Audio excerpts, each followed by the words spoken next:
امام الانبیاء صلی اللہ علیہ وسلم کی بارگاہ میں حضرت عثمان بن طلحہ کو لایا گیا۔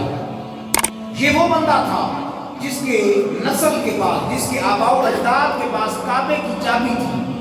حضور علیہ السلام نے ایک دفعہ عثمان بن طلحہ سے چابی لی تھی۔ فرمایا عثمان مجھے چابی دے، میں اللہ کے گھر میں جانا چاہتا ہوں، کعبہ شریف میں جا کر اللہ کے گھر کی زیارت کرنا چاہتا ہوں۔ عثمان بن طلحہ نے آگے سے گستاخی اور بے ادبی کی۔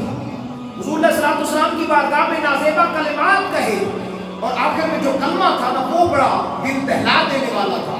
اس نے کہا سن لو، میں پورے عرب کو دے سکتا ہوں، کوئی بھی مجھ سے مانگے، کوئی بچہ بھی، یتیم بھی، غلام بھی مانگے گا میں سب کو دوں گا، لیکن اللہ کی عزت کی قسم میں آپ کو نہیں دوں گا۔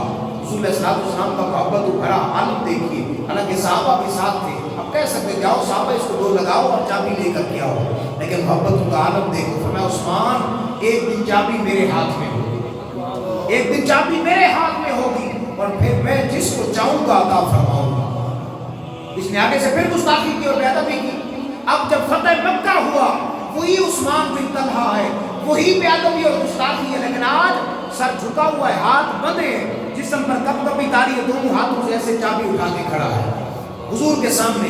ایک وہ زمانہ تھا، ایک آج ہے، جسم کانپ رہا ہے، کیونکہ ساری زیادتیاں یاد تھیں۔ اور پھر یاد رکھیں جب ہم کسی کے ساتھ زیادتی کرتے ہیں، لازمی نہیں کہ کسی کی بد دعائیں ہماری زندگی اجاڑ دیں۔ کبھی کبھی ایسا ہوتا ہے کہ کسی کا صبر بھی ہماری زندگی کو تباہ و برباد کر دیتا ہے۔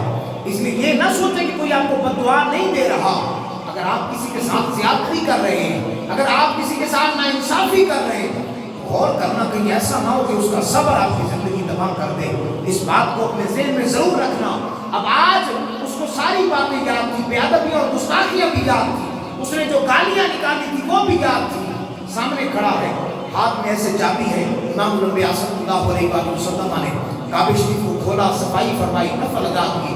جب باہر نکلے نا تو پھر کہا عثمان بن طلحہ کو بلاؤ۔ حضور کے سگے چلتا ہے حضرت عباس رضی اللہ تعالیٰ عنہ، حضرت امام الانبیاء مہربانی فرمائیں کہ چابی مجھے عطا فرما دیں، میں چاہتا ہوں میری نسل کے پاس رہے۔ میں عباس کو ٹھیک کہتے ہو، لیکن ہم نے کوئی اور ہی فیصلہ فرمایا۔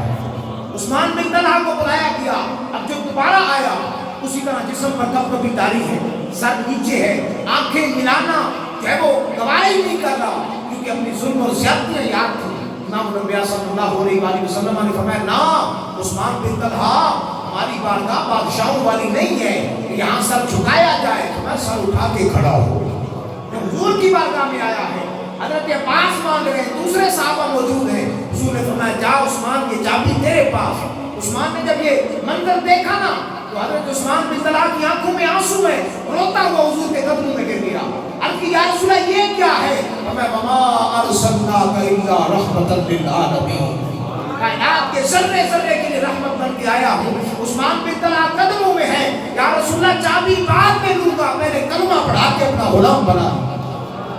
ہمارا کردار، ہمارا گفتار، ہمارا بولنا، ہمارا اخلاق ایسا ہو کہ بندہ جو ہے وہ ہمارے اخلاق سے متاثر ہو کر کہہ دے کہ ہاں بندہ غلام مصطفیٰ لگتا ہے۔